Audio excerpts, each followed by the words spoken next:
Mais est-ce que vous êtes prêt à rentrer en Iran physiquement? Bien sûr que je suis prêt à rentrer.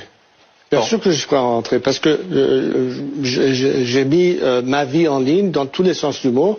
Je pense qu'aujourd'hui, mon rôle est important dans le sens où je peux, si vous voulez, fédérer l'unité des oppositions démocratiques, préparer le terrain pour une transition démocratique, sachant que la fonction d'un gouvernement de transition, c'est tout d'abord de maintenir la gouvernance temporaire du pays, mais préparer le terrain pour qu'il y ait une assemblée constituante qui, elle, va trancher sur le sujet quelle est l'alternative ultime proposée au peuple, et à travers un référendum national, le choix final sera par le peuple. Donc aujourd'hui, mon rôle, c'est de faciliter cette transition et d'aider à ce que nous arrivions à ce dénouement final. Vous savez que vous êtes un symbole d'espoir, vous êtes aussi un symbole de division, car il y a une partie de l'opposition qui ne vous soutient pas. Quels sont vos soutiens en Iran et qu'est-ce qui vous fait dire qu'aujourd'hui vous pouvez conduire cette transition? C'est pourquoi il ne faut pas s'attarder sur ceux qui sont d'accord sur un rôle d'une personne ou d'une autre. C'est l'importance de comprendre que dans tout le processus démocratique, finalement, c'est les urnes qui décident.